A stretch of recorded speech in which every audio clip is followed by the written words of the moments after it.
Ser podcast. Hola, soy Bruno Alemán y esto es Play Fútbol, el podcast de fútbol internacional en el que te hablamos del juego. En la tierra del catenaccio y los trecuartistas, ahora florecen centrocampistas de talento. Italia dejó de ser únicamente referencia defensiva hace ya mucho tiempo. La metodología se ha ido modernizando y en los últimos 15 años han llegado técnicos de dentro y de fuera que han cambiado el panorama futbolístico italiano. Antonio Conte con su salida desde atrás, con 3 además de los carrileros, Gianpiero Gasperini con su fútbol de presión y toda la influencia que ha generado en técnicos más jóvenes, Roberto De Zerbi, su idea de atraer presión, salir jugando y luego ser verticales.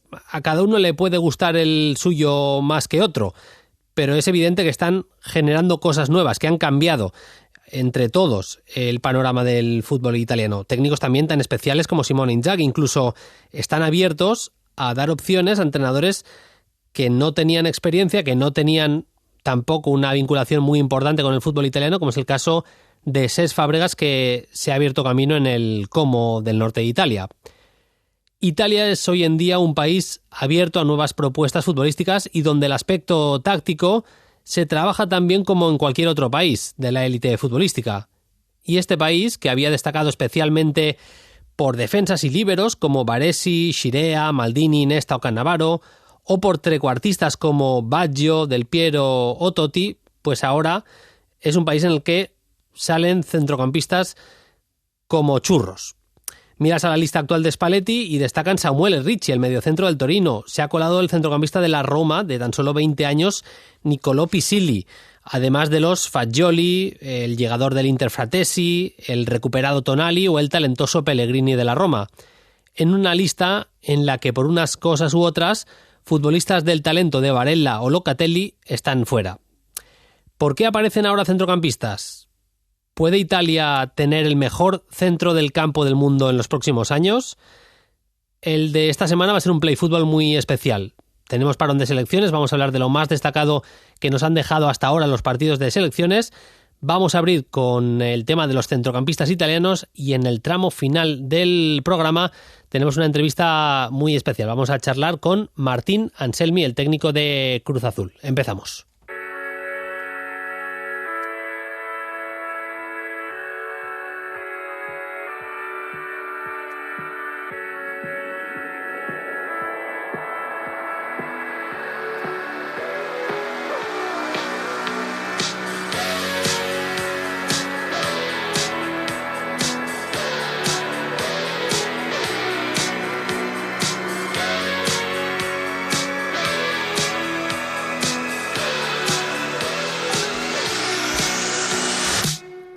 Samuele Ricci, 23 años, mediocentro del Torino. Niccolò Fagioli, 23 años, centrocampista, puede ser pivote o interior de la Juve.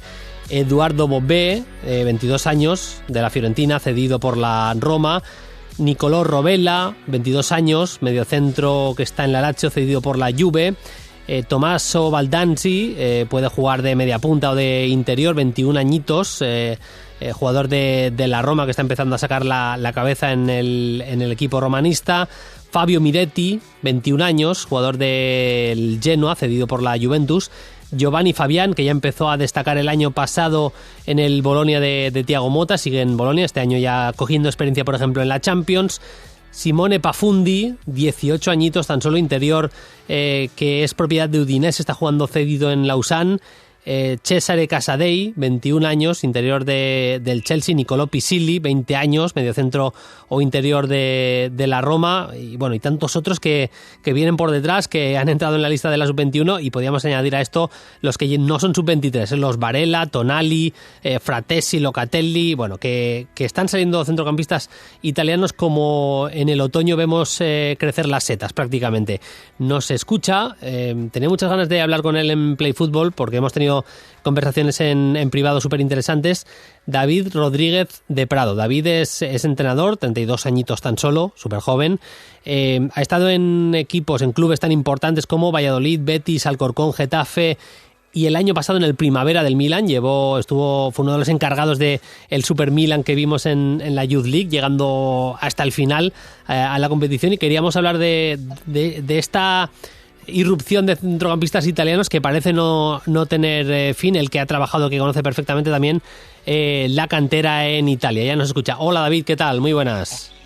Hola Bruno, ¿qué tal? Muy buenas. Bueno, lo primero agradecerte la invitación para estar aquí hoy con vosotros. Nada, encantados nosotros de charlar contigo. David, me consta que ahora dejaste tu etapa en el Milan, ahora viendo fútbol, viendo opciones, como decís la gente del fútbol, puedes no tener exactamente trabajo ahora mismo, pero esto no para, y de trabajar realmente nunca dejas del todo, ¿eh? Efectivamente. Terminé allí, como bien dices, en junio, el contrato que tenía allí con el club. Yo fui vinculado también con Ignacio Abate como entrenador, entonces él salió para otro nuevo proyecto. Yo decidí volver a entrenar porque allí estaba como segundo entrenador y buscar algún proyecto que me atraiga. Tuve opciones, no se cerraron, entonces, como bien dices, ahora mismo en este momento optimizar el tiempo libre, que cuando estamos entrenando carecemos de ello, nunca tenemos tiempo para prácticamente nada. Así que un proceso de autoformación, de viajar, de conocer cómo están trabajando en otros lugares que para mí pueden ser referencia, ver muchísimo fútbol e intentar sumar nuevas capacidades, nuevas cualidades, porque esto va a un ritmo vertiginoso. Voy a contar una intrahistoria. Cuando le propuse a David charlar de este tema, de esta irrupción de centrocampistas italianos, le empecé a dar todos estos nombres que os he ido leyendo, que he ido contando de mi voz, y me dijo, yo claro, como conozco bien la cantera del fútbol italiano, tengo apuntados más nombres. Yo digo, pues adelante, démoslos todos, y así que el oyente de Play Fútbol tenga todos los datos. Luego daremos esos nombres, David, pero ¿tú tienes alguna respuesta, algún porqué, algún argumento que pueda convencernos de por qué en el país en el que no paraban de crecer Bonuccis y Chiellinis y Del Pieros y Totis y Baggios, ahora nacen más Pirlos? Bueno, cada uno puede tener su opinión, ¿no? La que yo tengo, más lo que yo he vivido, sobre todo allí in situ, creo que estamos viviendo desde hace pocos años un cambio en lo que es el estilo de juego de Italia o de los equipos italianos. Tantos entrenadores que tú has mencionado antes, para mí que son referencia, como entre ellos Roberto De Zerbi, Gasperini, pero también nuevos que llegan, como incluso Motta, que meten un estilo más propositivo, más combinativo. Creo que todos los jugadores que ubican esas posiciones de medio campo son fundamentales, y en ese cambio se encuentra ahora mismo, bajo mi punto de vista, el fútbol italiano. Más allá de que la especialización por parte de ellos a nivel individual está sufriendo también esa variación, ¿no? Yo les considero que son futbolistas que tratan mucho el nivel condicional. Yo, por lo menos, lo que he visto, le dan un especial valor al fútbol condicional, al aspecto físico, al aspecto cualidades más relacionadas quizá con fuerza, con potencia.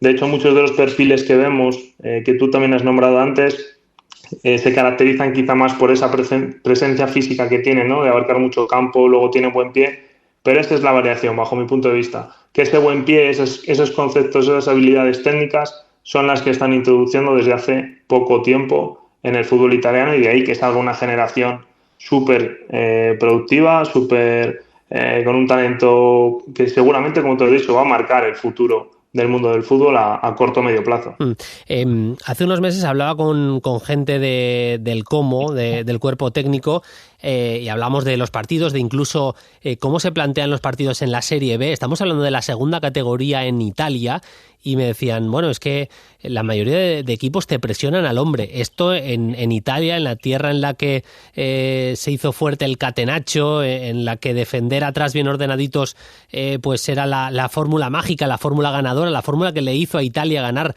mundiales en sus inicios. Es un cambio en la mirada muy importante, y yo entiendo, David, que debe tener también su peso en categorías inferiores. Es decir, si lo hacen equipos de segunda categoría en Italia, ¿por qué no lo van a hacer equipos en lo que aquí llamamos juvenil, cadete? Tú eso lo has vivido directamente. Claro, si a un centrocampista lo están marcando al hombre, básicamente lo que debe tener, bueno, debe tener muchas cosas, potencia física para ganar duelos y demás, pero también recursos técnicos para ganar un duelo en el 1 contra 1, irte de tu marca y así poner a tu equipo a jugar. Es una deducción que he hecho yo y no sé si está muy alejado o menos de la realidad.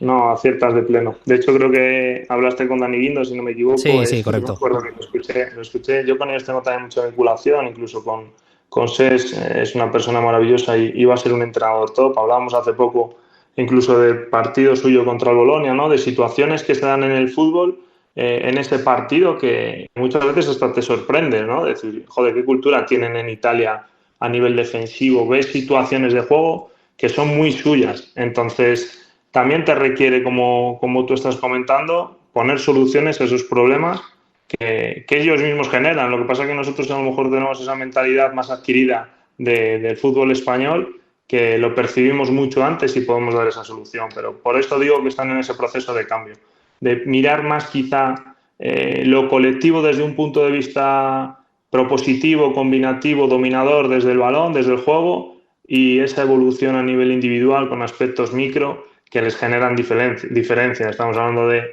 tema de ubicaciones, de perfiles, de roles en el juego que te permiten acelerar, fijar, etcétera, etcétera, etcétera. Entonces, yo creo que eso es la clave del motivo de la generación de este tipo de futbolistas.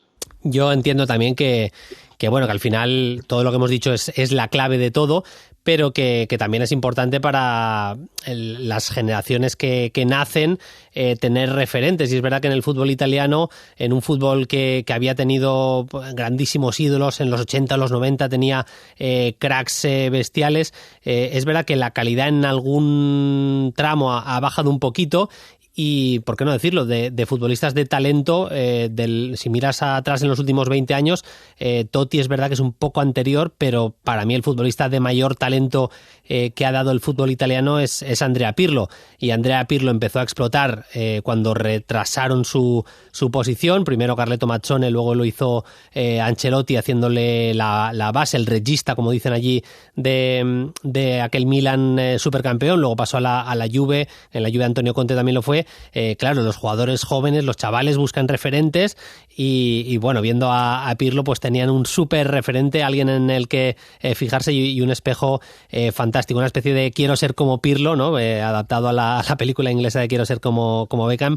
Antes de cerrar, David, me gustaría, pues eso, que hemos dado muchos nombres, Samuel Ricci nos está encantando con Italia, hemos dado ya todos los nombres, pero tú por haber visto, por haber estudiado también a fondo y tenerlo todo muy controlado el fútbol italiano, ¿tenías algún otro nombre de jugadores que piensas que alguno de ellos seguro en un par de años o así puede estar perfectamente en la absoluta de Italia? Sí, totalmente. Bueno, yo te digo dos que quizás sí que están jugando ya en Serie A, que son Jacopo Fazzini en Empoli, Matteo Prati en Cagliari, que son perfiles también 2003, los dos con un futuro, pero también con un presente, ¿no? Porque ya suman partidos a alto nivel. Pero bueno, hay otros jugadores como puede ser Matucci, Lorenzo Matucci, que se ha hecho con el medio campo de Salernitana, 2004, cantera fiorentina, que está cedido allí y para mí va a ser uno de los futbolistas que creo que durante este año, no sé si irá a la absoluta, pero va a estar muy cerca, porque aunque compita en Serie B, es un jugador, a mí me recuerda mucho al temperamento o a la energía que tenía Gattuso, pero luego con un pie de muchísima más calidad. Entonces me parece un 6 muy completo, súper intenso, que puede dar algo distinto a medio campo. Luego está Cherendur también, propiedad del Paris Saint-Germain, que bueno, hizo cantera Atalanta, aunque luego salió a Portugal, ahora mismo juega en Besiktas, que también lo hemos podido ver con la Nacional. 2004, súper interesante, perfil, box to box, como digo, ¿no? A nivel condicional súper fuerte, pero luego llegador, con gol. Y de los últimos así que están saliendo, para mí son 2006 los tres. Leonardo Mendicino, que juega ahora mismo en Cesena en Serie B, pero cantera Atalanta, es un 6 con un gran físico, con una calidad, con un buen pie, que hace jugar al equipo. Riccio también en Atalanta, que lo hemos podido ver incluso en partidos de Youth League, ahora mismo un 8 súper completo, con mucha calidad. Y Fabio Rispoli, que juega en Virtus Verona, que está jugando ahora mismo en Serie C, pero es propiedad del Como. Y la temporada pasada lo hizo debutar SES en Serie B y bueno, ha tenido que salir para coger minutos. Ha ido convocado para la Sub-19 ahora mismo. pero bajo mi punto de vista son jugadores potenciales con esos perfiles que decimos en medio campo, dominadores, con buena presencia y que pueden llegar obviamente en el corto o medio plazo al nivel top, ¿no? Lo que pasa es que estamos diciendo tantísimos nombres que es verdad que van a tener muchísima competencia entre ellos. Bueno, y los oyentes de Play Fútbol van a tener que coger papel y boli para apuntarlos todos, pero repetimos los nombres que ha dicho David, porque los que comentaba yo los podéis tener más controlados, más dominados. Fazzini, Endura a mí me había gustado mucho con Benfica en Youth League también. Prati, Amatucci, Mendicino, Riccio y Rispoli, los nombres extra que nos ha dado David Rodríguez para explicar esta historia, que al final ha cambiado todo un poco en Italia. Están saliendo jugadores centrocampistas de talento como hacía tiempo que no ocurría. Bruno, te voy a decir uno por último claro. que se me pasó, me di cuenta mientras hablábamos. Liberali, lo he tenido como futbolista en el Milan. Claro. Hizo un europeo soberbio, ha hecho pretemporada con el primer equipo con Fonseca. Jugador totalmente diferente, quizá más 8-10 cerquita de área, con una calidad abrumadora, ambidiestro, pequeño, de los nuestros, como yo digo, de los que nos hicieron campeones de Europa y del mundo hace mucho tiempo, pero es el jugador que tiene una sensibilidad diferente. Veremos si llega al nivel top máximo 2007, pero yo creo que sí. Para mí es un futbolista que genera diferencia y tienen que estar en el campo, nos tienen que dar cosas distintas. Déjame que te pregunte, David, por la Youth League, que es una competición que a mí me gusta mucho seguir.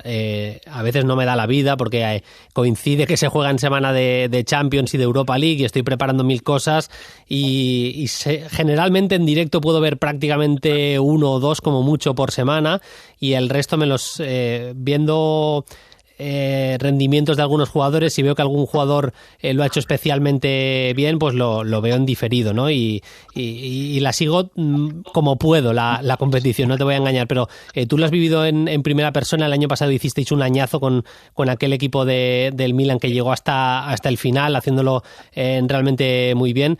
Es una competición interesante. No sé cómo valoras vuestro paso el año pasado por esa competición rindiendo a tan buen nivel. Bueno, para mí no la primera experiencia en ese campeonato, lo había seguido, como es obvio, en la distancia, pero vivirlo desde dentro es una maravilla. Al final es máximo nivel contra los mejores equipos de Europa y, como tú dices, creo que superamos todos los deseos, porque incluso cuando nos tocaron la fase de grupo contra equipos como Paris Saint-Germain, Dortmund, Newcastle, nosotros viendo nuestra generación que era tan joven, sinceramente y con toda la humildad del mundo, no pensamos que íbamos a llegar tan lejos. Luego el día a día también era difícil porque con esa juventud, como es lógico en un equipo profesional que el primer equipo te demanda futbolistas, pues ibas llegando con bajas, aparecen las lesiones. Entonces creo que superamos muchísimos retos internos, competimos muy bien en la fase de grupos pasando como primeros y luego es que nos encontramos equipazos que pudimos pasar, como yo digo, bajo mi punto de vista, de una forma merecida. Contra el Braga nos empataron ellos en el minuto 95 y ganamos por penaltis. Contra el Real Madrid hicieron un primer tiempo buenísimo, pero el hecho de irse con 0-1 al descanso nos dejaron vivos y la segunda parte creo que fuimos nosotros bastante superiores y empatamos el partido y volvimos a pasar en penaltis.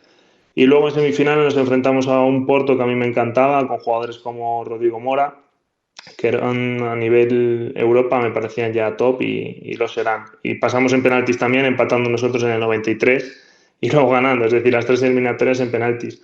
Y justamente jugamos la final contra Olympiacos, que previsiblemente a lo mejor era el equipo que menos nos podía, digamos, asustar, ¿no? Pero dieron un nivel en la final que para mí se merecieron totalmente ganar el campeonato. Hicieron un despliegue físico súper agresivo, jugadores también quizá más mayores ya, 2005 toda la base, con los jugadores 2004 que te permitía jugar la competición, pero súper dominadores en aspectos de duelos, en aspectos de agresividad, luego con balón muy verticales.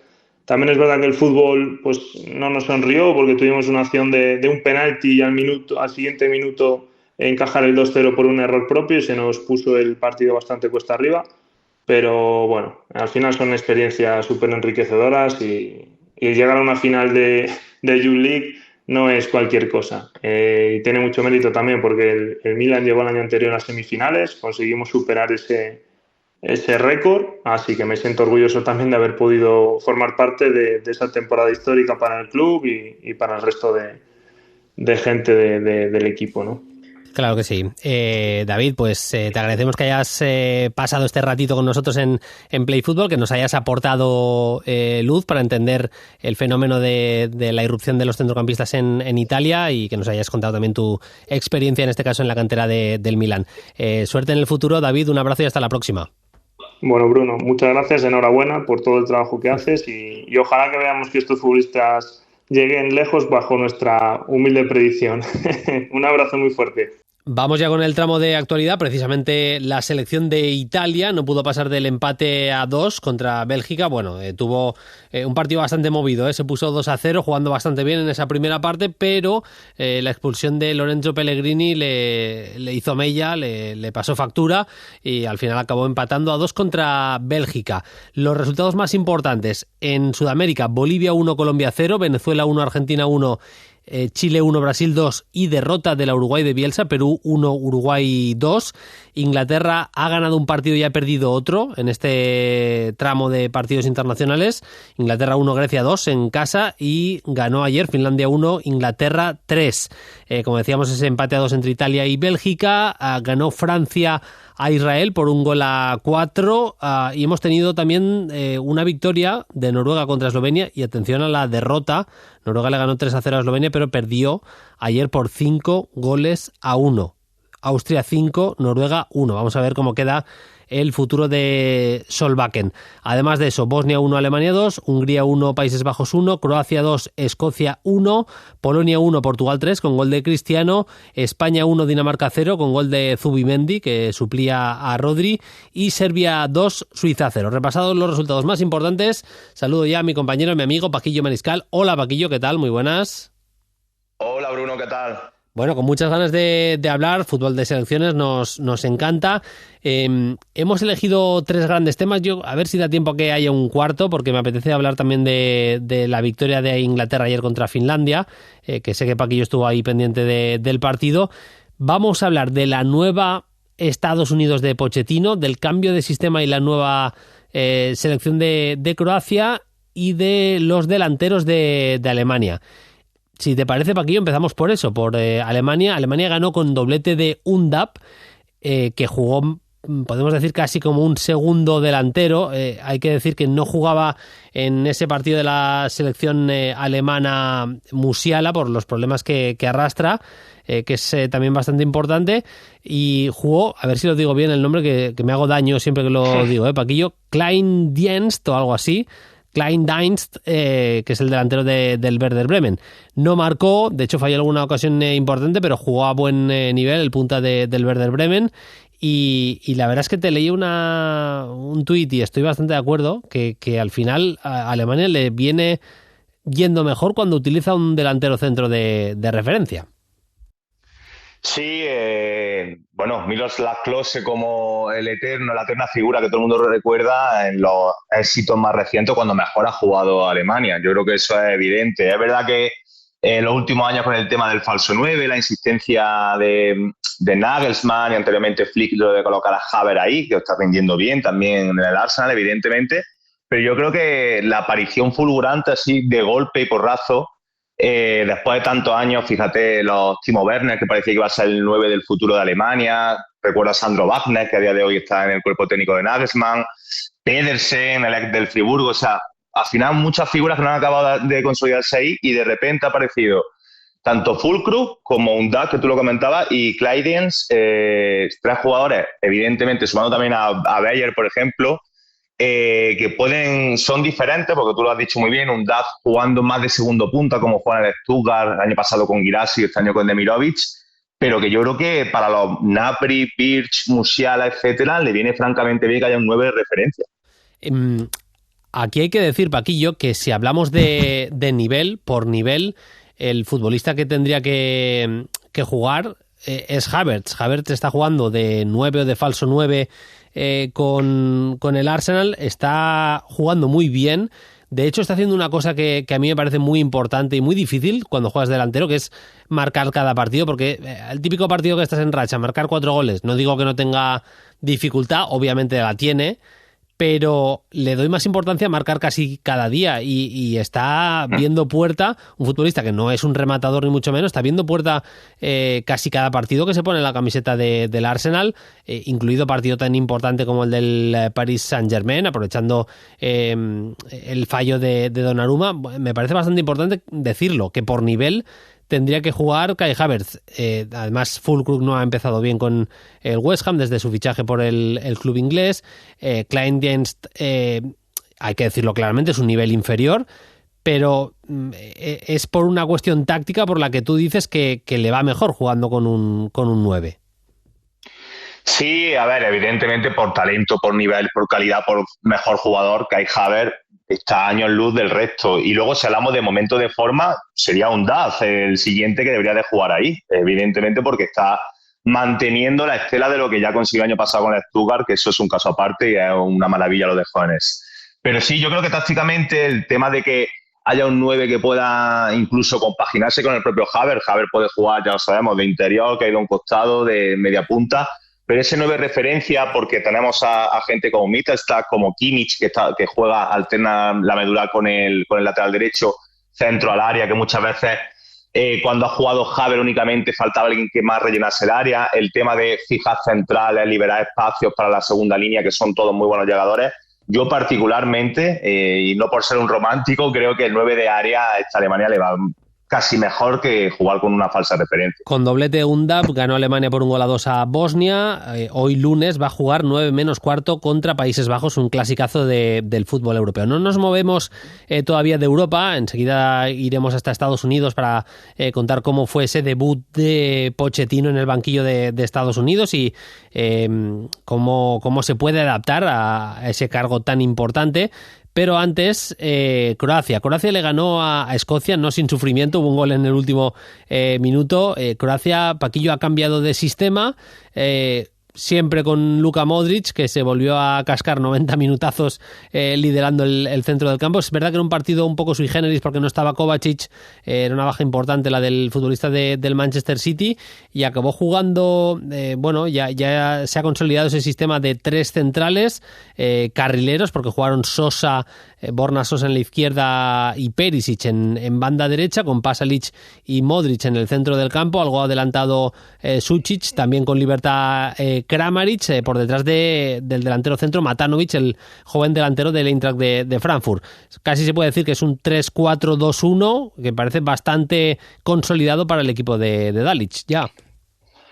Sí, había que hablar de eso, los matices de Dalic, que ya vimos que en la pasada Eurocopa sufrió, cambió varias veces los laterales, cambió el sistema, la idea, hay veces que quería ser más propositivo, otras veces más vertical. Y yo quería destacar, Bruno, sobre todo aparte del cambio de sistema, que creo que beneficia francamente al grueso de mejores jugadores de esta generación croata, pues el peso, y todavía tú lo decías antes, Luka Modric jugando 90 minutos en un doble pivote con Pasalic, que Pasalic no es ese Kovacic como tú comentabas, o Brozovic, que por cierto se acaba de retirar de la selección. Quiero decir, Pasalic es un llegador, o sea, un doble pivote al final donde Luka Modric ha tenido que ejercer de líder total. Cuando, pues por edad, ya lo vemos en el Real Madrid, quizá abarcar tanto terreno no le venga bien, pero fue el mejor de Croacia. Y luego el tema de Perisic. Se lesionó, ha fichado por el PSV Eindhoven como agente libre, jugando a pie natural, que casi toda su carrera ha jugado en banda izquierda, asistencia, no sé, creo que a pesar de que le está costando trabajo esta generación croata, creo que tiene mucho mérito que los Modric, Perisic y demás sigan tirando el carro como lo están haciendo. Totalmente. ¿Hay alguna entrada? A ver, tu Kramaric sigue siendo vigente en esa acción en la que marca diferencias. Yo creo que a Guardiol le va bien también jugar como central por la izquierda porque él tiene una muy buena conducción y le permite pues ese híbrido, ¿no? De sentirse responsable cuando defiende dentro del área, porque no deja de ser central, pero al mismo tiempo mucho peso sacando el juego del equipo desde atrás. Incluso le permite hacer alguna de sus excursiones. A ver, Croacia fue mejor. Croacia hubo ocasiones para que ganara el partido y bueno, más allá de que está Bruno Petkovic, que Kramaric puede jugar también delantero centro. Esa irrupción de Matanovic, del joven delantero del Eintracht de Frankfurt, que además marcó, puede ser también interesante. Sí, un 1.94 delantero, 9 de área también, como comentábamos antes de Alemania, que no es un superdotado técnicamente, evidentemente, pero sí tiene cositas fuera de área también. O sea, deja buenos gestos, tiene sensibilidad para cuando recibe. Y una irrupción en el curso pasado, Bruno, en Bundesliga 2, la segunda división alemana, que metió 14 goles y 5 asistencias. La ha fichado el Eintracht de Frankfurt. Es verdad que lleva un gol en Bundesliga nada más, está entrando poquito a poco, pero estamos hablando de un jugador del año 2003, 21 años, y que yo creo que bueno, que ha dado el salto a la élite. Ha apostado Dalic por él, que venía apostando desde la retirada de Mandžukić por Petkovic, pero bueno, que poquito a poco tengan más alternativas, más recursos, lo que hablábamos antes, esta generación croata que necesita ese recambio generacional. Guardiol, pero necesita más gente joven para que coja el testigo de los que ya no están, ¿no? Hizo una muy mala selección, muy mala Eurocopa, la selección de Croacia. Vamos a ver el futuro a corto plazo de la selección ajedrezada. Y ahora sí, cogemos el avión, cruzamos el Atlántico, nos vamos hasta Estados Unidos. Allí jugó la nueva selección de Pochettino en el primer amistoso. Era partido amistoso, probaturas y demás, pero bueno, tenía buena pinta el 11 que sacaba Pochettino. Acabó ganándole por 2-0 a Panamá. De hecho, el inicio de partido es arrollador, no marca porque tiene muy mala puntería la selección estadounidense. La producción por banda izquierda, con Pulisic de falso extremo y sobre todo Robinson, que era el carrilero en esa zona izquierda, fue tremenda. De hecho, la asistencia de los 2 goles llega desde esa banda. Y bueno, marcó Musa el primero, el exfutbolista del Valencia, empujando un balón. Gran partido también de Pulisic. Y ya en el tiempo de descuento, Ricardo Pepi, marcaba el que era el definitivo 2-0. Insisto, muy muy peligrosa Estados Unidos por la banda izquierda. Jugó con 3 centrales y carrileros. De hecho, el 11 era Turner en portería, Scally, McKenzie y Rim eran los centrales, con Musa, carrilero por la derecha, y Robinson, carrilero por la izquierda, con Morris y Busio, el del Venezia, en esa especie de doble pivote, medias puntas en los costados, Pulisic izquierda y Aronson derecha, aunque los dos con bastante libertad de movimientos, esa libertad de movimientos por la que apuesta siempre Pochettino. Y Josh Sargent, el jugador con experiencia en Bundesliga, en la Premier, la referencia ofensiva. Insisto, victoria por 2-0 contra Panamá, Paquillo, y a mí me gusta la idea de que sea Pochettino el técnico de Estados Unidos. Por una parte, le veo un pero importante, que luego lo contaré, pero si tiene algo Estados Unidos es gente joven con la que se puede trabajar, interesante. Y si tiene algo Pochettino, lo ha demostrado durante su carrera, es esa calma, esa paciencia, ese saber mejorar al futbolista joven, enseñarle el camino para llegar a la élite. Hay casos tan bestias como los de Harry Kane o Christian Eriksen, que crecieron y explotaron claramente con Pochettino. Y si la ecuación la miramos desde ese punto de vista, a mí me parece una elección casi perfecta la de Poche. Sí, yo creo que también en general habría que hablar de alejarse del día a día de los clubes, ¿no? Creo que Pochettino ha tenido, bueno, yo creo que su mejor etapa fue en el Tottenham, evidentemente. Sumaría al desaparecido Dele Alli, que fue una irrupción brutal, pero luego se quedó en nada. Pero yo creo que después del PSG, de la última etapa en el Chelsea, necesitaba quizá, bueno, alejarse del foco europeo y alejarse del día a día de la élite de clubes, ¿no? Y yo creo que es una buena elección también por lo que comentas, porque es un técnico también muy didáctico en el sentido de formar jugadores, incluso jugadores que no son tan jóvenes, también sacar lo mejor de ellos, ¿no? Como Musa Dembélé en el Tottenham también, por ejemplo, que ya venía de vuelta al belga. Cambios, matices, como tú comentabas, Scally jugando de central, no de lateral derecho, su posición natural, cambio de sistema, con Musa también de carrilero, un doble pivote con Morris del Middlesbrough y Busio, sin Adams, sin McKinney, sin Reina. Bueno, yo creo que está probando un poco, y con ese nivelazo que tú lo decías de Pulisic, que leí unas declaraciones del propio Pochettino intentando defender un poco sobre si iba a descansar, ¿no? Por el calendario que hay tan grande, y a él lo comparaba como que era su estrella, ¿no? Que tendría que descansar con su club. Ya sabemos esa guerra que hay abierta entre selecciones y clubes, pero que en el momento de forma que atraviesa Pulisic, que ya lo hemos comentado en el programa, pues como para que no descanse en un partido tan importante contra Panamá. Es que, para que nos hagamos una idea, Christian Pulisic tiene 26 años, tiene margen de mejora todavía. Winston McKennie, que también se perdió el partido, no jugó porque estaba tocado, cansado, vamos a decir, tiene 26. Robinson, que es un muy buen lateral zurdo, el del Fulham, tiene 27. Balogun, delantero centro del Mónaco, 23 años. Serginho Dest, que ahora está lesionado, pero esperemos que se recupere bien, tiene 23. Yunus Musa, es que parece, porque lleva mucho tiempo, pero Musa tiene 21 años. Malik Tillman, que está jugando a muy buen nivel en PSV, 22 años.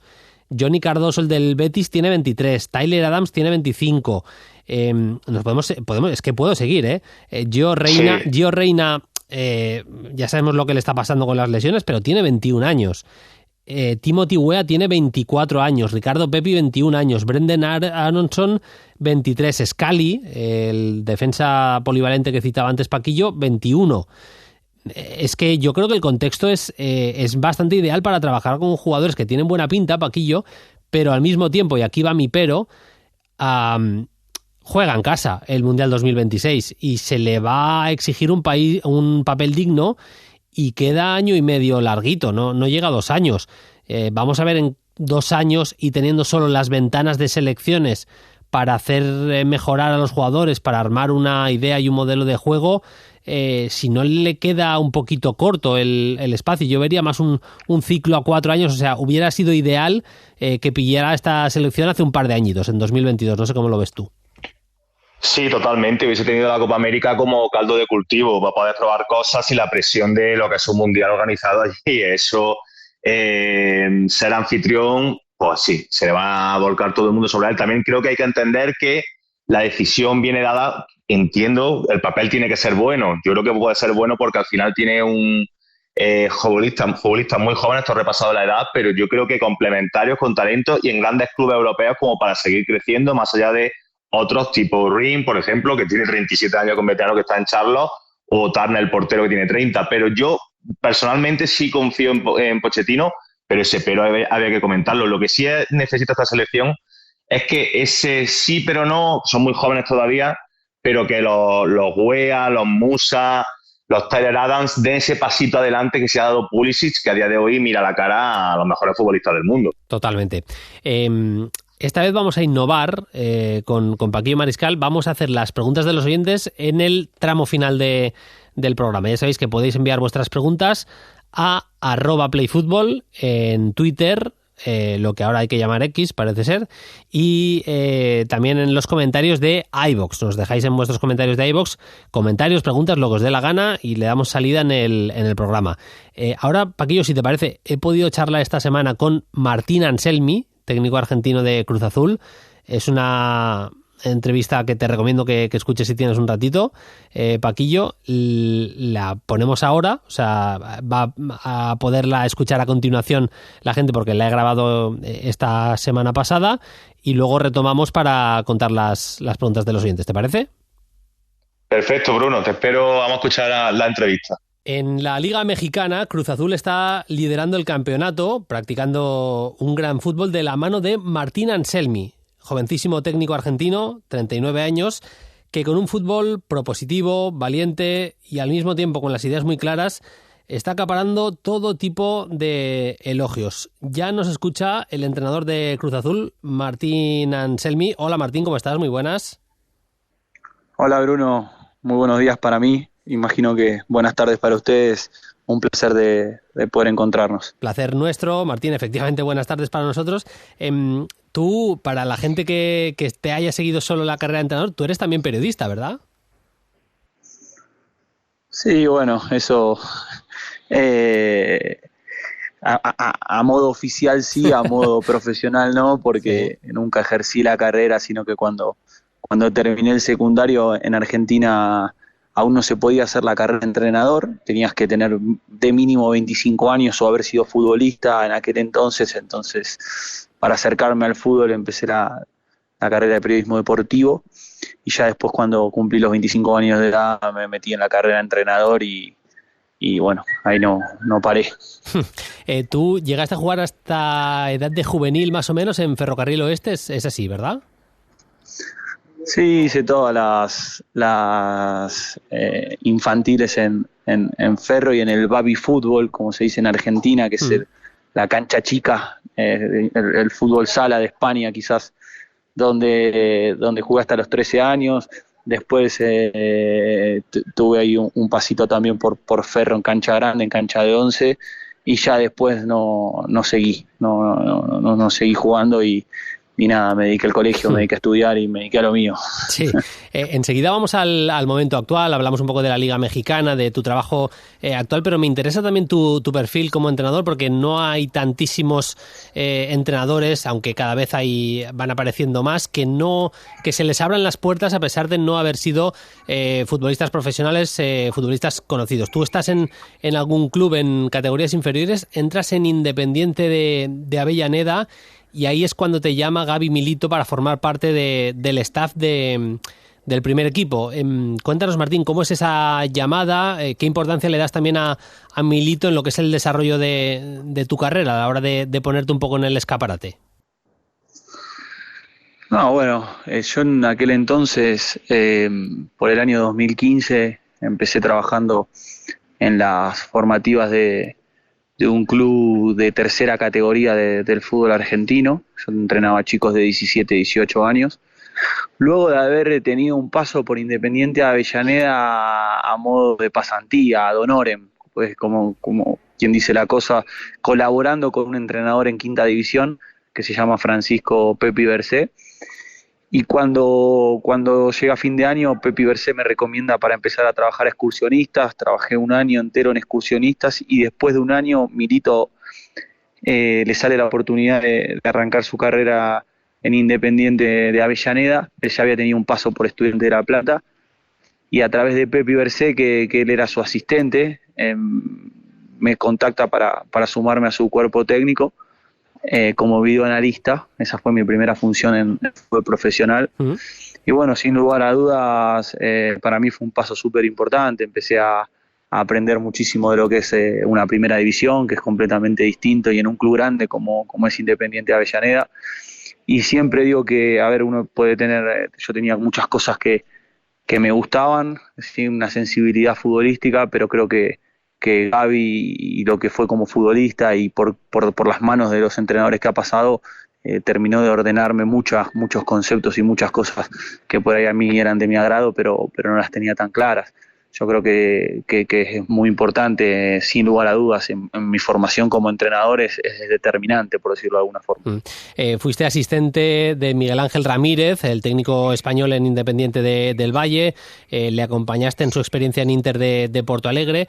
En 2021 inicias tu carrera de entrenador en Unión La Calera, pero seguramente es en Independiente del Valle, con aquella Copa Sudamericana ganada a Sao Paulo, tantos títulos como la Copa de Ecuador, la Supercopa de Ecuador, la Recopa Sudamericana que le ganáis a Flamengo, también el campeonato ecuatoriano. Es un paso muy, muy especial el tuyo por Independiente del Valle, como se demuestra, Martín, con cualquier entrevista que haya podido ver la gente de tu despedida, de tu adiós al club ecuatoriano. Dejaste huella y te dejó huella el club a ti. Sí, a ver, Independiente del Valle yo la considero mi casa futbolística. Cuando me tocó volver, con Miguel habíamos conseguido el primer título de la historia del club, que era la Copa Sudamericana del 2019, y yo sentí como que estaba volviendo a casa. Lo tomé así, sabía con quién me iba a encontrar, con la gente que iba a trabajar, con la liga que íbamos a enfrentar, y al final era un club en el que yo siempre soñé de trabajar como primer entrenador, porque estamos muy unidos en nuestra filosofía de ver el fútbol y sobre todo también la vida. Entonces yo, si bien no hay nada certero en el fútbol, es impredecible un montón de cosas, yo sentía que ese era un lugar para poder desarrollarme de la forma que vos lo contaste recién como entrenador.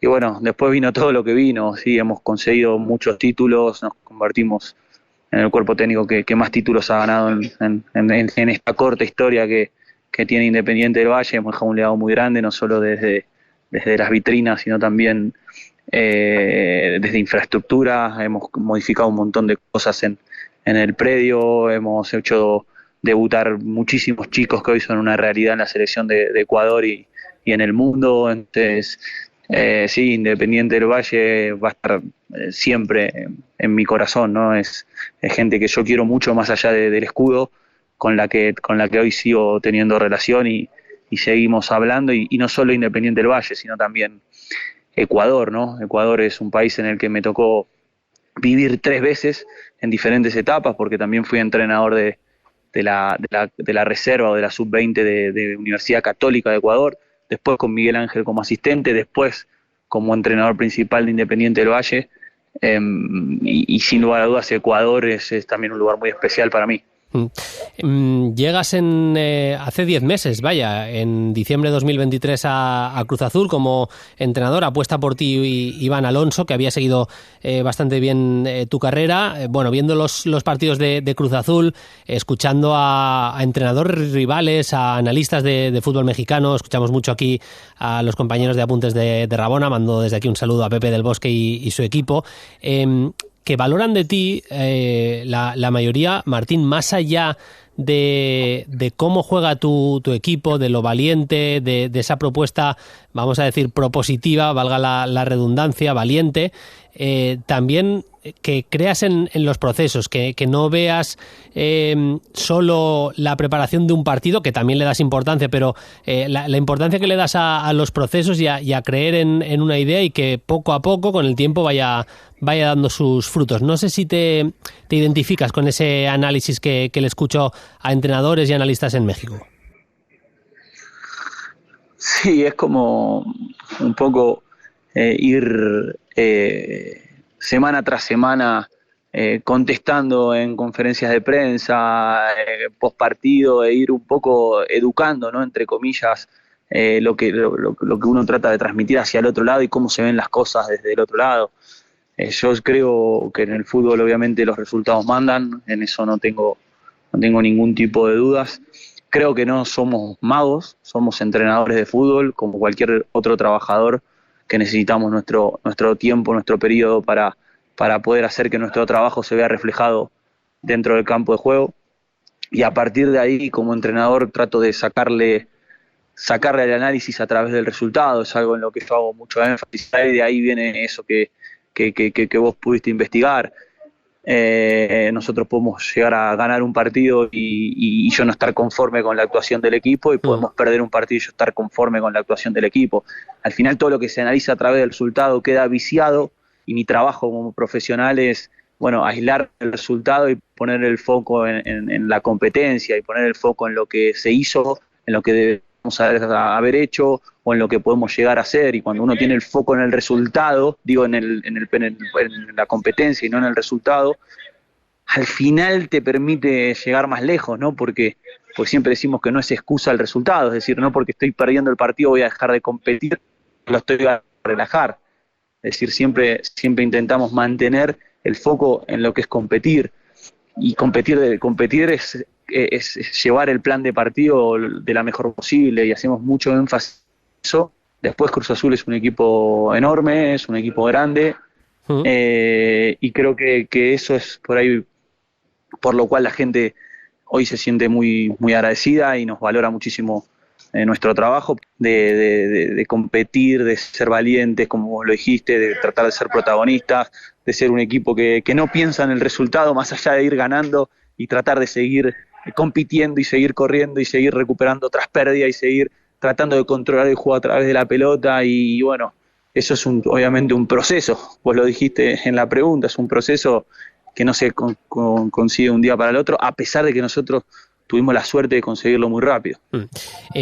Yo puedo decir muchas cosas desde fuera de cómo veo yo a Martín Anselmi, de las cosas que he investigado, como dices tú, pero creo que quien mejor lo puede explicar son tus jugadores. Vamos a escuchar un par de declaraciones de tus futbolistas que desnudan un poco lo que es Martín Anselmi y su staff, al que Martín siempre le da muchísima importancia en ruedas de prensa, en entrevistas y demás. ¿Cómo entrena Martín Anselmi? Vamos a escuchar al central colombiano Willer Dita hablando de Martín Anselmi y de su staff. Martín, todo el mundo lo ha dicho, Martín es un tipo muy bien preparado. Aparte de ser un gran ser humano, es un muy buen profesional. Y bueno, yo creo que la manera en la que nos transmite las cosas nos las hace mucho más fácil a nosotros. Creo que desde que llegó ha planificado cada partido y ha sucedido en el partido lo que él había planificado anteriormente. Entonces eso habla de lo buen entrenador que es. Y bueno, nosotros como grupo también lo asimilamos de una muy buena manera. Es un grupo que está muy enfocado en lo que quiere, somos jugadores muy capaces. Y bueno, juntos lo hemos podido llevar a cabo de una muy buena forma. Y bueno, en lo personal también es joven, para ser un entrenador es muy joven. Y bueno, creo que se acerca mucho a nosotros, siempre está hablando y eso para el jugador también es muy importante, lo llena de mucha confianza. Y yo creo que este grupo sin duda está para grandes cosas. Yo creo que hay dos cosas interesantes, Martín, de las que dice Willer Dita. La primera habla de plan de partido, de tu plan de partido, de cómo visualizas, les haces visualizar el partido y que siempre pasa lo que tú les dices. ¿Le das también mucha importancia a eso, a intentar planificar el partido y que se dé un poco lo que tú has planeado? Sí, primero... agradecer a Willer, por más que por ahí no escuche nunca la entrevista, al final que el futbolista se sienta identificado con nosotros es un premio, ¿no? Es lo que todos buscamos, lo digamos o no, nosotros como entrenador buscamos convencer, para convencer hay que creer y hay que hacer que crean, entonces yo le doy muchísima importancia y muchísima valoración a lo que siente el futbolista, con lo cual o desde lo cual nosotros transmitimos. Siempre digo que empieza siendo nuestra idea, o sea, mi idea o la de mi cuerpo técnico y pasa a ser nuestra, la de todos. Y para que sea de todos ellos la tienen que comprender, la tienen que abrazar y la tienen que defender y tienen que entender el por qué la están haciendo. Entonces a partir de ahí es clarificar, como decía Willer, y empezar a transmitirles partido a partido nuestros conceptos, nuestro modelo de juego y nuestro modelo de juego aplicado al rival que nos va a tocar en dicha circunstancia. Creo que le damos muchísima importancia a eso, porque creo que jugamos en función del rival sin perder nuestra esencia. O sea, yo siempre digo que el qué vamos a hacer es siempre el mismo. Vamos a intentar ser protagonistas, vamos a intentar controlar el partido a través de la posesión, vamos a viajar juntos, vamos a intentar estar juntos la mayor cantidad del tiempo posible para que estemos cerca ante la pérdida y para que creemos mayores probabilidades de conseguir un gol. Ahora, ¿cómo lo vamos a hacer? Déjame que miro al rival y te lo cuento. Porque el cómo cambia, o sea, todos los partidos es un cómo distinto porque todos los rivales tienen jugadores distintos, entrenadores distintos, perfiles distintos y además nosotros no elegimos, por ejemplo, cómo vamos a atacar. O sea, nosotros, el que elige cómo vamos a atacar es el rival, porque en función de cómo me va a defender el rival, yo ataco. Ahora sí podemos elegir o estar más cerca de elegir cómo queremos defender, porque eso lo decidimos nosotros cuando la tiene el rival, cuál es nuestra propuesta. Pero a la hora de atacar, sabemos qué vamos a hacer. Vamos a intentar pasárnosla, ya sea en 1, en 2, en 3 o en 10 o en 50 pases, tratando de encontrar las diferentes ventajas para llegar al arco rival con la mayor probabilidad posible de hacer un gol. Ahora, ¿cómo nos la vamos a pasar? Según cómo salte el rival. Entonces, a partir de ahí se empieza a construir un modelo de juego en el que el jugador tiene que tener muy claro el entendimiento y qué me pide cada acción, y a partir de ahí creer en lo que va a hacer, porque tiene que estar convencido. Y bueno, ese es nuestro trabajo, ¿no? Día a día y a su vez, como decía Willer, si lo que uno le cuenta al futbolista después no sucede, es más difícil convencer, ¿no? Sí. Ahora, si lo que uno le cuenta al futbolista sucede en el campo de juego, bueno, y además ganás, porque siempre ganar es lo que subraya, ¿no?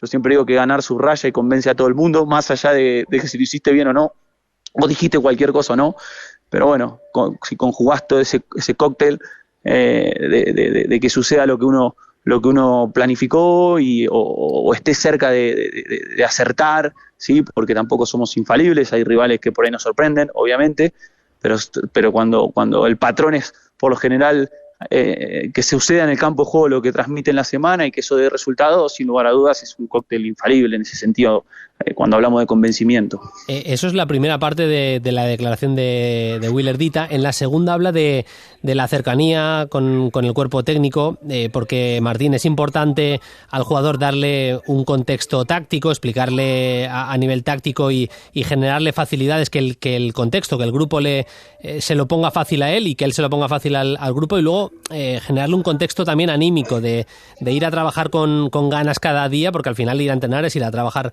para el futbolista. En ese sentido, con la selección de México en este tramo de fútbol de selecciones, Martín, tenéis a Luis Romo, Carlos Rodríguez, Eric Lira, Jorge Sánchez, Andrés Montaño con la sub-23, Andrés Montaños con la sub-23, con la sub-20 tenéis a Mauri Morales, a Mateo Levi, a Rogelio González, con la selección de Colonia gente como Kevin Miero, Will Dita, en definitiva que no hay una manera mejor para el futbolista que congenie con su cuerpo técnico, que vea que mejora individualmente, y la mejora individual se ve, entre otras cosas, con la llamada de su selección. Yo creo mucho en el liderazgo. Creo que hoy tiene una importancia mucho más elevada de la que por ahí de afuera se puede denotar o percibir. En su momento, a ver, creo también en el conocimiento y en el juego, ¿sí?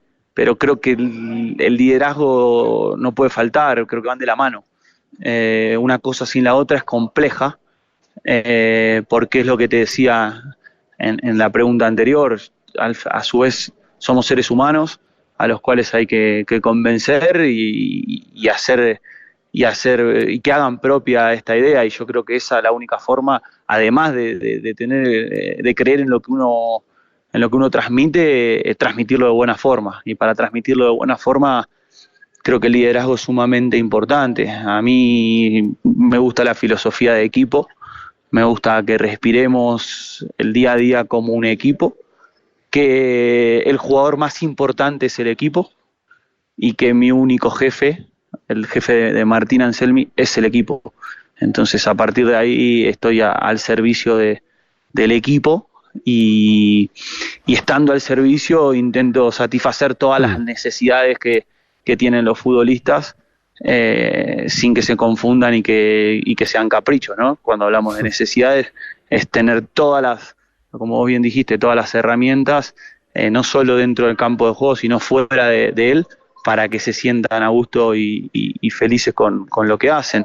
Entonces, a partir de ahí, me gusta ser cercano, entender y a partir de ese entendimiento, involucrarme. Me involucro en muchísimos temas, individuales, personales, grupales, y siempre desde la coherencia, ¿no? Desde el sentido común, y desde que si le hace bien al equipo, está bien.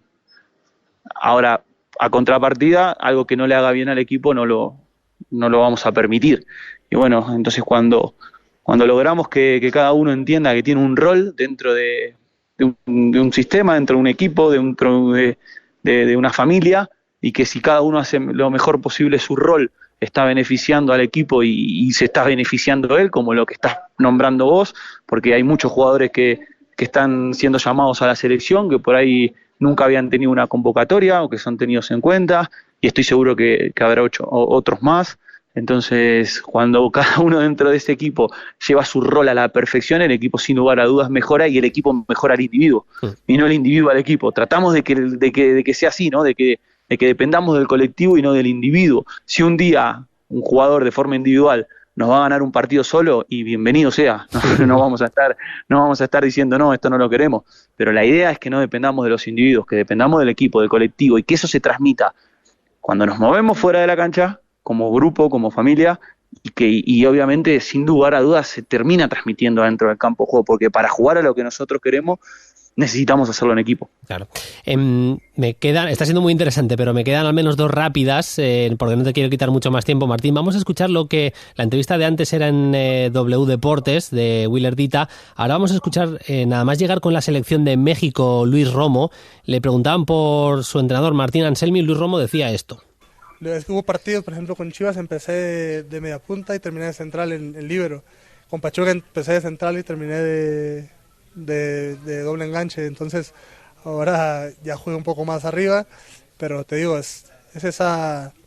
Muchos pensarán, le dijo ya vete y ponte, no, pero la verdad en la semana se trabaja, hace mucha rotación. Creo que hay varios jugadores, no solo yo, que hoy me está tocando a mí ser la dama ahí que se mueve para todos lados, pero a veces fue Nacho, a veces fue Rotondi, a veces fue Faravelli. Lo trabaja con diferentes jugadores. Hoy me está tocando a mí, pero te digo, él te da todas esas herramientas tan trabajadas, y aparte tienes la confianza de equivocarte y hay respaldo, ¿sabes? Muchas veces te piden que juegues en una posición así y te equivocas o sea, bueno, yo hago lo que tú quieras también, pero sientes ese respaldo del grupo y del entrenador, que es lo que te digo, te da esta confianza para intentar las cosas.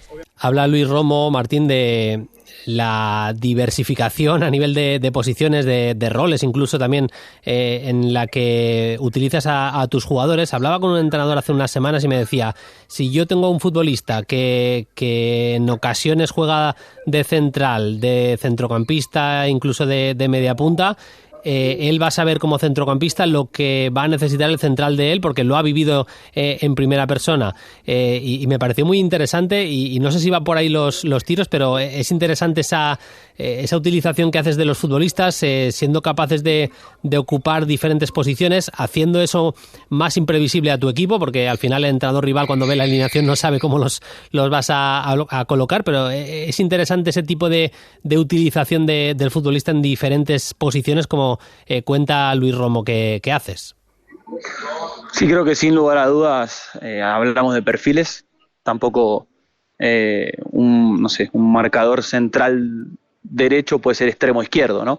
Estamos hablando de perfiles que se pueden adaptar a diferentes circunstancias, y estamos hablando del juego, ¿no? De entender el juego, y cuando vos te entendés el juego y a su vez le sumás el perfil, da igual la posición en la que ocupes. Nosotros tratamos de ir ocupando diferentes posiciones dentro del campo de juego, mientras que la estructura esté dentro del campo de juego, me da igual quién lo ocupe. Entonces, Luis Romo es un chico que de formación es contención, que lo ha hecho, en realidad es central de formación, pero ha explotado en primera como contención,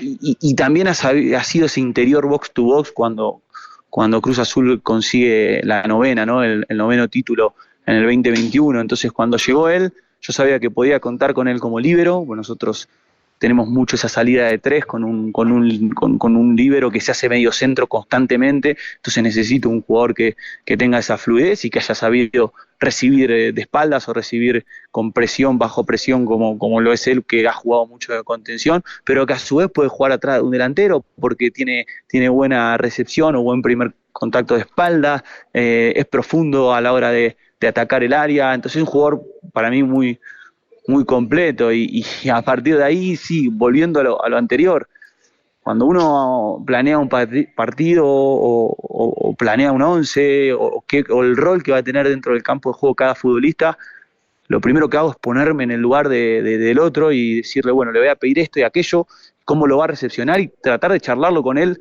si es algo distinto a lo que viene haciendo, para ver su respuesta y para ver si está dispuesto. Y obviamente el futbolista siempre te dice que sí, pero si lo va a hacer convencido. Y eso habla de cuando estamos al servicio del equipo. Por más que yo quiera jugar de una forma o una estructura tenga en mente para cierto rival, después tengo que pasar por, bueno, quiénes van a ocupar esa estructura, y después ver de quiénes van a ocupar esa estructura que están capacitados para hacerlo. Entonces ahí es donde empezamos a planificar, empezamos a imaginar qué futbolistas pueden ocupar ciertas posiciones y charlarlo con ellos y entrenarlo, como dijo Luis, y tolerar el error, porque al final es parte de esto. Si a la primera que hay un error, nosotros castigamos ese error, y al final somos nosotros los que estamos pidiéndole algo nuevo al futbolista. Entonces es parte también de tolerar un poco el error. Es complejo a veces para los entrenadores porque no nos gusta equivocarnos, no nos gusta que haya errores, pero son parte del juego y son parte de entenderlos, ¿sí? Por parte nuestra para que el jugador se pueda desarrollar. Y bueno, sí, yo soy feliz con jugadores que entiendan el juego y que puedan ocupar diferentes posiciones, sin lugar a dudas. Y Romo es uno de ellos. Teníamos un tiempo pactado y me lo he pasado porque ha sido realmente muy, muy interesante la charla.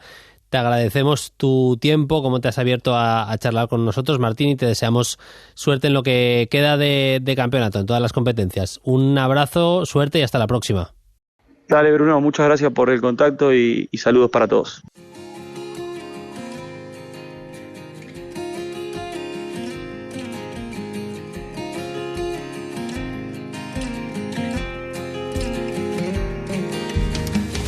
Pues muy interesante la charla con Martín Anselmi, ver a sus equipos ya hace unos años. Yo lo descubrí cuando empezó a entrenar a Independiente del Valle como primer entrenador. Ya la conocía como su papel como segundo con Miguel Ángel Ramírez, pero ya me encantó su Independiente del Valle. Pues está siguiendo esa estela ahora mismo en México. Técnico a seguir. ¿Sigues por ahí, Paquillo? Aquí estamos, Bruno. Bueno, vamos a repasar lo mejor de lo que nos preguntan los oyentes en Play Fútbol. Dará tiempo a unas 3 preguntillas, una cosa así. Ya sabéis, preguntas en comentarios de iVoox o también en Twitter, en X. Dice: hola chicos, soy Andrés. Me gustaría saber algo más de la trayectoria de Hugo Viana, ahora que ya es oficial que ficha por el Manchester City. A ver, Hugo Viana, ya sabéis su trayectoria como futbolista, la sabréis la mayoría. Él ficha por el Sporting de Portugal siendo juvenil. La verdad es que como jugador no tiene un carrerón. No acaba de triunfar prácticamente nunca después de prometer mucho en Sporting de Portugal. Está en el Newcastle, Valencia, Osasuna, Sporting de Braga, luego se va a Emiratos. No acabó de petarlo como parecía que lo iba a petar. Y creo, voy a decirlo así, me parece que ha sido mejor director deportivo que futbolista. Desde que llegó en 2018 Paquillo a Sporting de Portugal, tiene la Liga Portuguesa en 2 ocasiones, una liga que en el siglo XXI básicamente, desde los años 90 era coto, parecía casi privado de Porto y Benfica. Pues bien, gana la Liga Portuguesa 2021 y 2024, es subcampeón en el 22, quiero decir que no pierde el foco, que sigue compitiendo, sigue metiendo al equipo, por ejemplo, en Champions League, eso para Sporting a nivel económico también es fundamental. Gana la Copa en 2019, gana la Supercopa en 2021 y la Copa de la Liga la ha ganado 2 veces, 2021 y 2022. Ahora repasaremos algunos de los nombres que él ha fichado, pero claro, esta serie de títulos es que lo ha hecho evidentemente muy bien. A ver, estoy totalmente de acuerdo contigo que es bastante mejor director deportivo que futbolista. Futbolista era normalito, un centrocampista que tampoco tuvo una carrera, como te has repasado, brillante, tuvo tramos buenos, pero como director deportivo creo que inteligente, yéndose a casa. Podría haber tenido quizá otra oferta, todavía es muy joven, hay que decirlo. Y no sé por qué, a ver, el trasvase, quien quiera que vaya, sea Hugo Viana, o sea, el Monchi de todo esto, vaya al Manchester City, va a tener un papel muy complicado. Coger ese lugar, ¿no? Va a ser muy difícil por todo lo que ha conseguido Stein, pero bueno, vamos a ver, porque encima va a trabajar, he leído que va a trabajar unos meses previos en el Manchester City con el actual director deportivo para que la transición no sea tan complicada, ¿no? Totalmente. Para que os hagáis una idea, firmó, esto igual la gente alucina un poco, Paquillo, firmó a Rafinha, el actual jugador del Barça, firmó por Sporting de Portugal en 2018, sí. Lo vendieron bastante rápido, jugó bastante bien y lo venden por 21 millones, pero bueno, tiene otros nombres súper destacados, gente como Manuel Ugarte, lo firma por 24 millones de euros y lo acaban traspasando este pasado verano el verano anterior, mejor dicho, al PSG por 60 millones de euros. Firmó a Pedro Porro por 8 millones y lo acaba traspasando por 40 millones. Firmó también a Ousmane Diomandé, que es un centralazo que sigue formando parte del primer equipo. y hay otros nombres destacados, pero Morten Hjulman, el pivote, por 20 millones de euros, me parece fichajazo. Yo creo que ya vale bastante más el internacional danés. Y sobre todo, Paquillo, Víctor Gyökeres, que lo firmó por 24, tiene una cláusula de 100 millones de salida y es el típico jugador que de 70 millones de euros el traspaso no te va a bajar seguro. Sí, bueno, el gran nombre, ¿no? Es el portfolio que puede llevar él para cualquier oferta de trabajo, ¿no? Lo de Víctor Gyökeres es impresionante. Tú has repasado unos nombres. También yo destacaría dentro del mercado doméstico, ¿no? El fichaje de Morita, por ejemplo, que llegó de Santa Clara, que también el nipón es un gran mediocentro.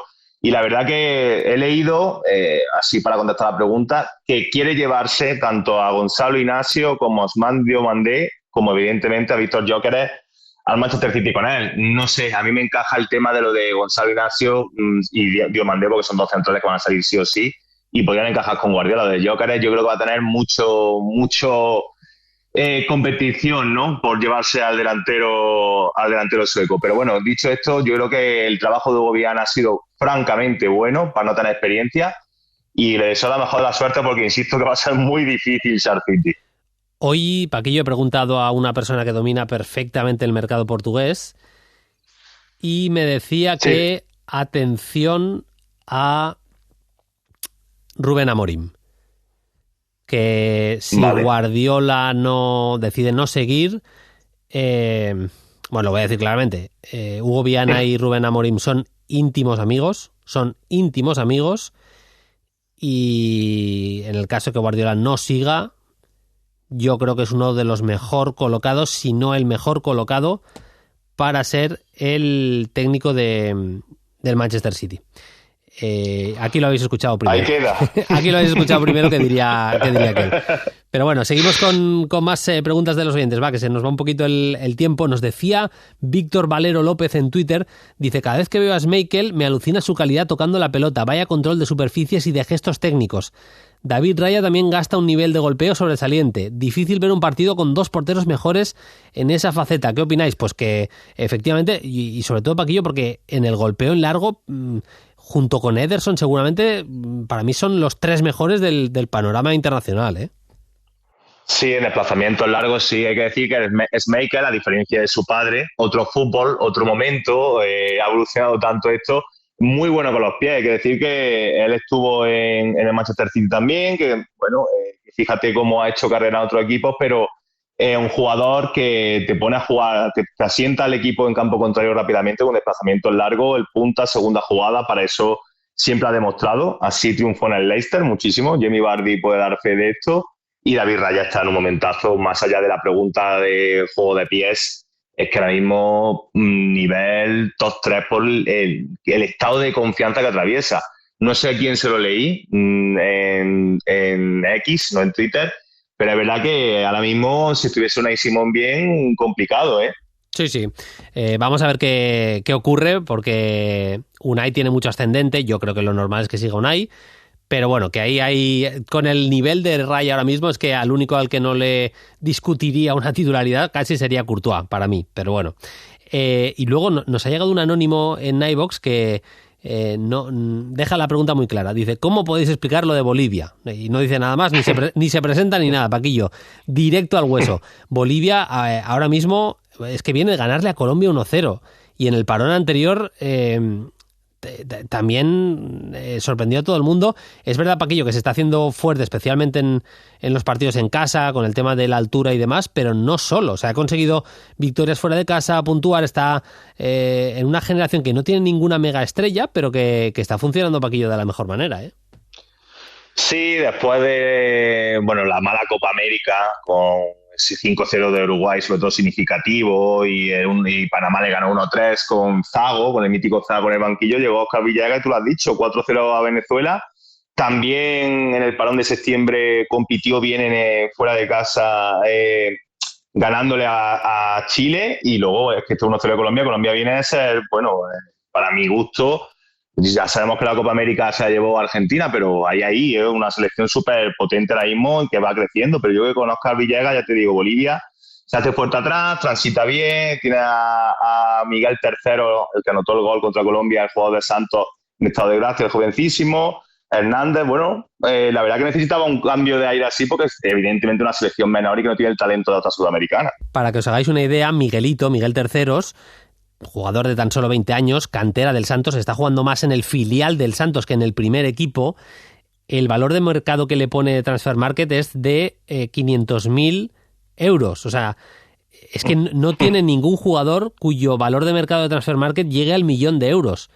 Jason Chura, el centrocampista, 850.000. No tiene, Paquillo, ningún jugador en las 5 principales ligas. De hecho, es que la mayoría están jugando o en Bolívar o en The Strongest o en Always Ready, en equipos de Bolivia.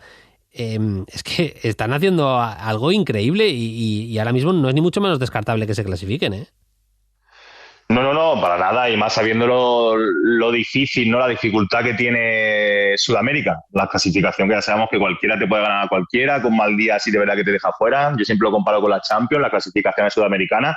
Y bueno, yo insisto que creo que el gran artífice de esto está siendo Óscar Villegas, el técnico que con Always Ready ya en un poquito de tiempo que estuvo, bueno, conoce a muchos jugadores, pero que tiene un meritazo más allá del técnico que haya. Váyase Guardiola allí, que con el nivel de plantilla que hay, no hay jugadores que estén en canteras tampoco europeas, que puedan dar un saltito, una liga menor, no sé, me lo invento, la liga belga, la liga neerlandesa. O sea, ojo, para que demuestre cómo se está equiparando el fútbol a día de hoy.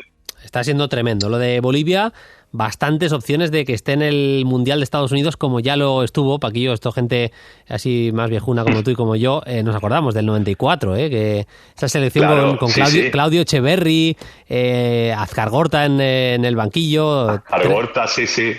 Aquella tenía un poquito más de calidad igual, pero bueno, sí, tremenda selección aquella de Bolivia. Paquillo, placer inmenso como siempre. Un abrazo y hasta la semana que viene.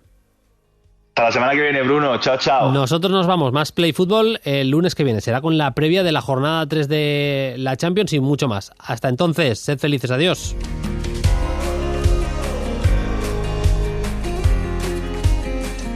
Suscríbete a Play Fútbol. Todos los episodios y contenidos adicionales en la app de Cadena SER y en nuestros canales de Apple Podcast, Spotify, iVoox, Google Podcast y YouTube. Disponible los lunes a las 10 de la mañana. Cadena SER. La radio.